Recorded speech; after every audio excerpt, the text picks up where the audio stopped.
much more than I ever knew.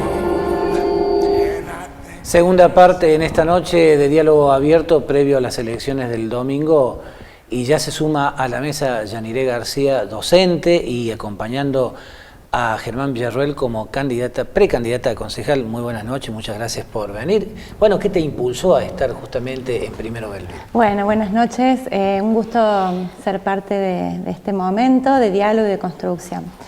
Bueno, mi tarea de educadora hace que vea algunas vacancias y inicialmente pensamos con Germán que es importante construir proyectos, construir propuestas, siguiendo las convicciones de lo que él afirmaba hace un rato en esto que nos precede, que sienta un presente y que también nos proyecta.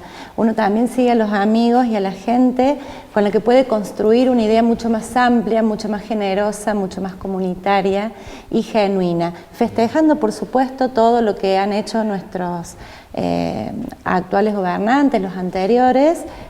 Reconociendo los aciertos. Reconociendo los aciertos, por supuesto, y partiendo desde allí con nuevas propuestas y profundizaciones, y en el caso mío será en clave educativa.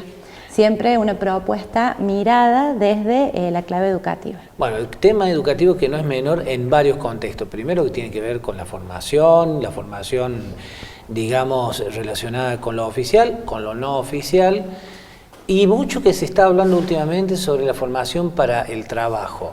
Digo, ¿cuáles son los límites, las extensiones, las posibilidades que se pueden dar en materia educativa desde un municipio en ese sentido?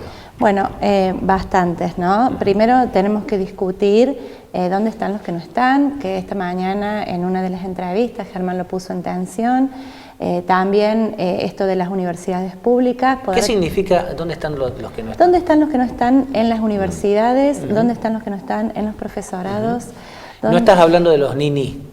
No, por supuesto, no. Ni trabajan, ni aquellas estudian. Personas, no, por supuesto, sino aquellas personas que por diferentes momentos económicos o contingencias económicas no pueden estudiar. Habitualmente nos cruzamos en la tarea de lo escolar. Yo he dado clase muchos años en la modalidad de jóvenes y adultos y sé de las potencialidades de mis estudiantes, y también conozco algunas limitaciones que son siempre en términos económicos. Entonces creo que el municipio debe gestionar y garantizar un abanico de oportunidades pedagógicas, didácticas, de propuestas educativas destinadas justamente a estos jóvenes, considerando los horarios, la industria que nosotros tenemos en la localidad, los espacios donde trabajan esos estudiantes que van a ser los destinatarios de nuestras propuestas, y articulándolo por supuesto también con los núcleos, con los barrios, con los espacios donde están nuestros estudiantes. A veces tenemos una confusión grande, y es pensar que tienen que venir. Quizá es hora de que el municipio vaya, quizá es hora de extender esas oportunidades y pensarlo individualmente. Si un estudiante tiene una posibilidad y carece de medios económicos, es uno que se nos pierde. Y en ese sentido me parece que tenemos que trabajar mucho, ser muy conscientes. Medios económicos y a veces cuestiones que no tienen que ver con lo económico, pasan por otras cuestiones. Lo digo porque era muy común, antes se hablaba mucho del ilustre educador local Atilio Zarini, a quien se le atribuye el hecho de ir a visitar a alumnos que no iban a la Escuela Nacional, y él personalmente se inquietaba e iba a la casa a saber qué es lo que estaba pasando, por qué no iba el estudiante. Una de esas no era por una cuestión económica, sino de ánimo, que no enganchaba con la escolaridad, etcétera, etcétera. Pero que no siempre pasa por económico, si bien es importante, ¿no? No, ni hablar. Hoy consideramos también que la sociedad ha cambiado y aquellos estudiantes no son los mismos las demandas para el mundo del trabajo. Hoy las tecnologías nos piden el desarrollo de múltiples capacidades en las que el municipio se tiene que sentar a discutir, porque hay que proponerlas, hay que pensarlas, hay que ponerlas sobre la mesa, y hay que favorecer esos espacios de discusión en el espacio que ahora compartimos con Germán, y por supuesto con el resto de las personas que nuestra ciudad decida van a gobernarla. Germán, y bueno, si definiera el electorado de que vas a ser el candidato a intendente, ¿cuál es el municipio que quisieras encontrarte en diciembre si además fueras elegido intendente? ¿Cuál es el que aspirás a encontrar y cuál es el que temes encontrar? En principio, conocemos que la realidad en lo económico del municipio no es una realidad mala. El municipio tiene un orden económico, esto hay que decirlo. También lo tenía previamente. No hubo una situación de municipio quebrado de traspaso de gestión. Yo creo que no es ahí donde tenemos las falencias y donde tenemos que hacer las transformaciones, sino que es desde un municipio que se ha cerrado en la gestión, desde un municipio que nos plantean las instituciones, las entidades, las empresas, que no escuchan, que no da participación. Nosotros queremos desde este lugar, cuando encontremos ese municipio, el 10 de diciembre, si nos toca hacer el gobierno municipal, trabajar en pos de la participación, la transparencia. Esto implica modelos de gestión que sean transparentes. Y la transparencia no tiene solo que ver con decir, cobramos 10 y gastamos 10 y acá está. Eso es transparencia en las cuentas públicas. La transparencia también tiene que ver con la intencionalidad, con la modalidad de la gestión, si uno abre la discusión para que los actores sociales sean parte del diseño de las políticas públicas, desde el diagnóstico, desde la formulación de las políticas, desde la ejecución y el control de la política pública. Y no pedir el ADN de los que participen. Fundamentalmente es que cuando uno abre ese abanico de participación, da transparencia. Cuando uno da transparencia y tiene participación, la gestión pública se acerca a la gente realmente. Y esto nos lleva a formular muchas políticas públicas que necesita Belleville. Belleville no ha tenido política pública en cultura, no ha tenido política pública en deportes. Uno le pregunta a los clubes cuántas veces al año se han sentado con el secretario de deporte a planificar la actividad de un año para el otro, y no, van al director de deporte para ver si le da el subsidio del estacionamiento medido. Y pensar que estemos de esa manera con las instituciones cuando deberíamos estar planificando cómo llegamos, como dijo Yaniré, cómo llegamos, no cómo los hacemos venir, cómo llegamos a los barrios para que todos los chicos tengan deporte, cultura, tengan un mejor acceso, y que ese acceso no sea solamente de ir, un approach, aproximarse y mostrar, sino después trabajar de forma permanente.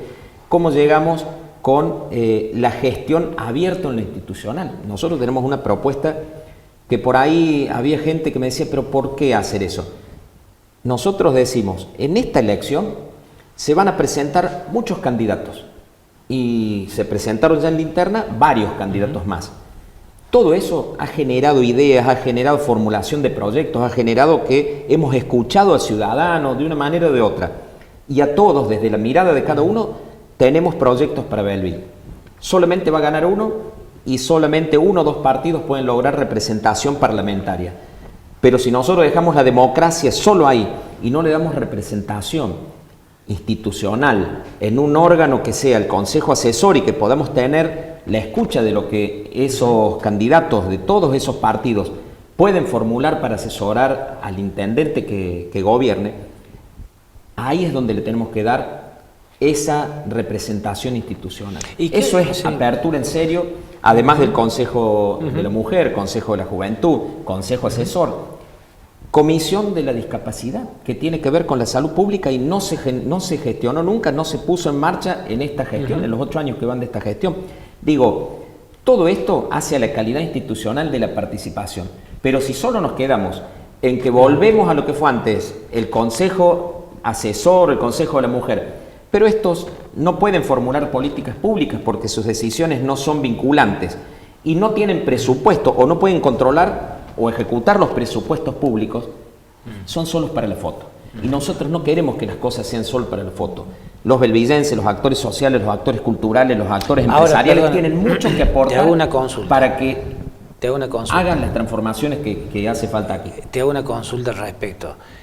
Para una aplicación más eficaz de estas figuras de participación como el Consejo Asesor, Consejo de la Juventud, vos decís inclusive ponele, surgiera la posibilidad de que tuvieran hasta un presupuesto propio, un montón de otras cuestiones para que tengan un poquito más de presencia institucional. ¿Sería útil algún tipo de modificación o de reforma de las ordenanzas que lo han regulado, ¿no? Por supuesto, cuando hablo de darle calidad institucional, hablamos de que tiene que haber un marco jurídico para esto. Porque si el Consejo Asesor plantea alguna reforma institucional o algo y el intendente puede verlo o no, no va a tener gravitación. En cambio, si la ordenanza determina que lo que el Consejo Asesor plantee con determinadas mayorías, la intendencia deba realizarlo, o para no realizarlo tiene que fundamentarlo y tener la firma de todos los secretarios en acuerdo para decir que no a eso, ahí nos pone a todos los actores institucionales, gobierno y el Consejo Asesor, representando la participación de las instituciones, en un plano para discutir. Y ahí es donde el consenso nos lleva a formular realmente las políticas públicas. Cuando decimos esto, se lo hemos planteado a los empresarios, de cómo llevar adelante la Fundelo con una organización jurídica para que tenga presupuesto y para que lo que definan los empresarios en esta alianza con el gobierno que nosotros le planteamos para desarrollar las empresas, se haga y que sea política pública y no que sea solo para la foto. La participación no puede ser solo para la foto. Ahí es donde tenemos que encontrar la calidad institucional. Y esto es lo que venimos planteando. Vos sabés que en esta misma mesa el intendente Carlos Briner hace muy poco, en críticas a la situación interna que tiene en su partido, en críticas concretamente a Carlos Matterson, el contrincante de la figura que él apoya, que es Moroni, señalaba que esas visiones que hay acerca de que no se da participación tienen un atraso de 15 años, y él asegura y asevera, Briner, que muy por el contrario, durante su gestión ha generado mecanismos de participación mucho más perfectos que los que propone la Carta Orgánica Municipal, a la que considero que habría que directamente hacerle una reforma, porque no está a la altura de lo que su gestión ha demostrado tener en materia de participación, y enumera, entre otras cosas, que no existirá consejo asesor, pero la municipalidad permanentemente está al lado de las actividades de Fundelo, al lado de las actividades de Cervel. No existirá Consejo de la Juventud, pero la municipalidad está permanentemente al lado de UBES, al lado de entidades juveniles religiosas. ¿Cómo lo ves? Yo le diría al intendente, primero, no coincido con lo que haya hecho el intendente actual de criticar a un dirigente, sea de su interno o no. Nosotros no estamos en eso y lo planteé antes. Además, las críticas son a la actuación política y nunca a la persona en este caso.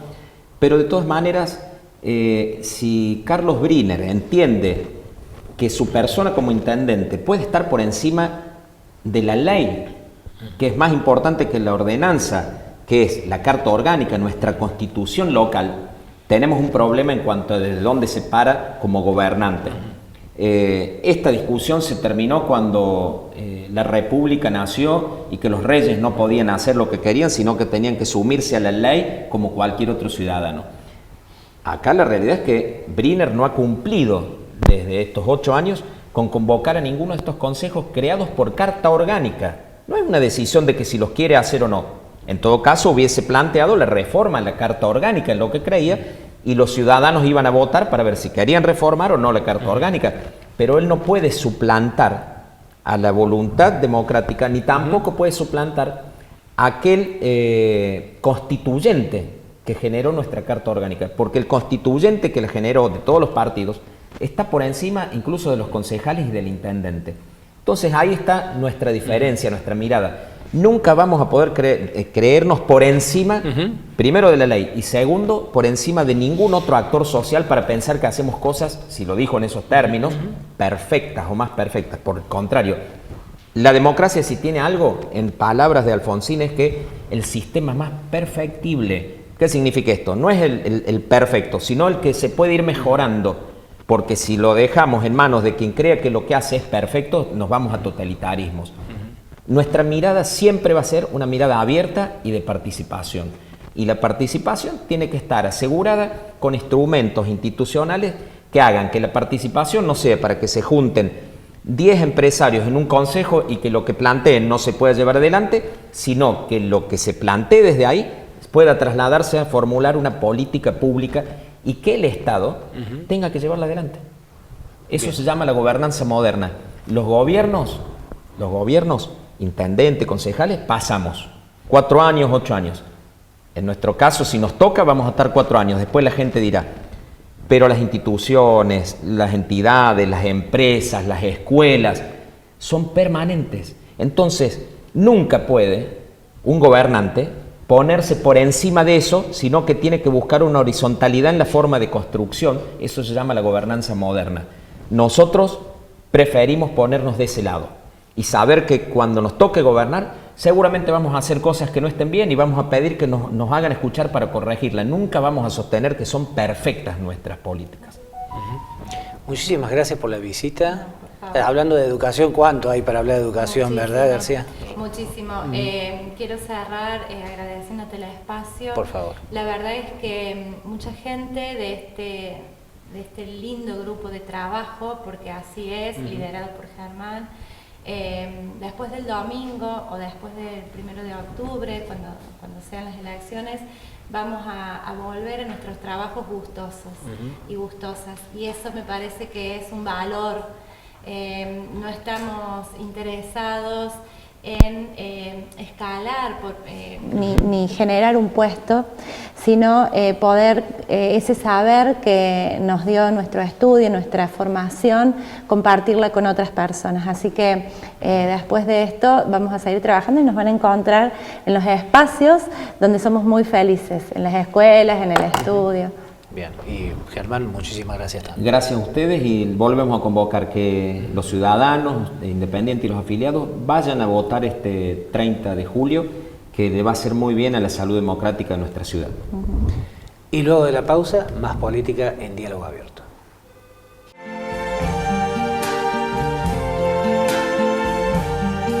I see